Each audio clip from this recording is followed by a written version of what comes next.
اللہ کے ساتھ ہمیشہ ادب کو ملحوظ خاطر رکھیں۔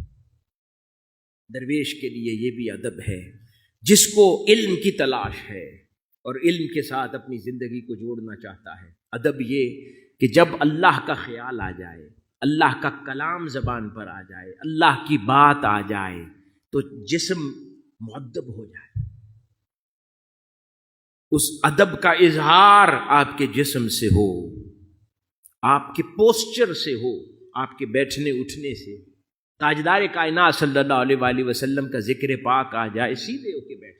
بیٹھنے کے بھی آداب ہیں نا، مجالس کے اندر اللہ اور اس کے رسول صلی اللہ علیہ وآلہ وسلم کے ذکر کی مجلس ہے، تو اب اس کے اندر ہم ٹانگ پہ ٹانگ رکھ کے بیٹھے تو کیا یہ ادب ہوگا؟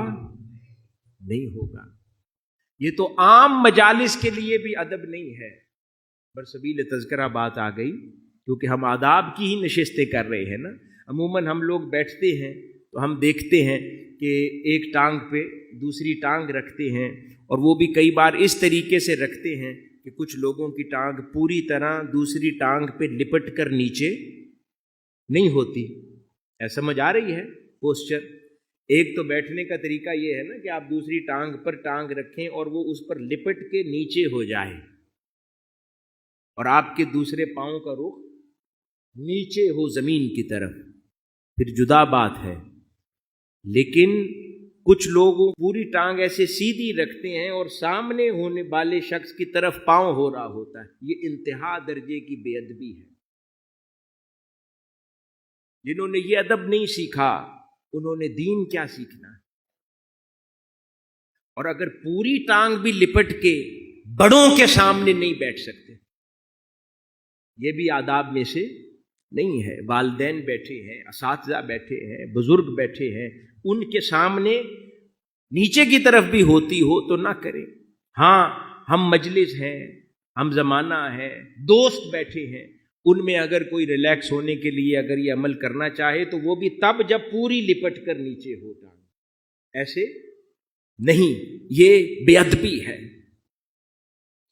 یہ بھی آداب ہے۔ اور چہ جائے کہ اللہ اور اس کے رسول صلی اللہ علیہ وآلہ وسلم کا کسی مجلس میں اگر ذکر ہو رہا ہے اور اس کے اندر اس طرح کے پوسچرز ہوں تو یہ اللہ کا ادب نہیں ہے، پھر اللہ نہیں دیتا۔ وہ تو ادب پر حضرت بشر حافی کو انہوں نے تو صرف کاغذ پہ اللہ کا نام لکھا ہوا چوم کر خوشبو لگا کر اونچا طاق پہ رکھ دیا تھا، اللہ رب العزت نے ان کو قیامت تک کے لیے اپنی قربت دے دی تھی۔ تو جو اپنے احوال میں مؤدب ہو جائے، اس خیال پر مؤدب ہو جائے، آقا علیہ الصلوۃ والسلام کے ذکر پر مؤدب ہو جائے، تو اس کے لیے اللہ پاک انعامات کی بارش کرتا ہے۔ اسی طرح آداب میں سے ہی میں نے جیسے عرض کیا، جیسے مجالس میں ہمارے نوجوان بچے بیٹھے ہیں، ہم کئی بار دیکھتے ہیں کہ بیٹھے ہوئے ایک ٹانگ کو مسلسل ہلاتے رہتے ہیں۔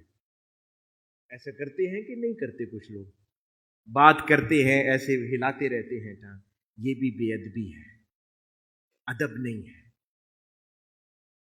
بزرگان دین سیکھتے ہوئے، بڑوں کے سامنے بیٹھتے ہوئے اپنے پوسچرز، اپنی پرسنالٹی، بیٹھنا، طریقہ اس طرح ڈسپلن ہونا چاہیے کہ ہر پہلو سے ادب جھلکے۔ یہ جو آپ مسلسل ٹانگ ہلاتے رہتے ہیں جب، تو اس کا مطلب ہے کسی بڑے کے سامنے بیٹھے ہیں تو آپ ریلیکس موڈ کے ساتھ بیٹھے ہیں، آپ مؤدب ہو کر نہیں بیٹھے کیونکہ ٹانگ ہل رہی ہے۔ ٹانگ ہلنا اس بات کی علامت ہے، اب میں سائیکالوجی کی زبان میں بتا رہا ہوں، کہ آپ اس وقت کچھ اور سوچ رہے ہیں۔ یہ سوچ کی بے ادبی ہے۔ جب آدمی ٹانگ ہلاتا ہے نا، یہ اس کا تھنکنگ پروسیس ہے، وہ اس وقت کچھ اور سوچ رہا ہوتا ہے، اس وقت حاضر نہیں ہے وہاں، اس لیے وہ ٹانگ ہلاتا ہے۔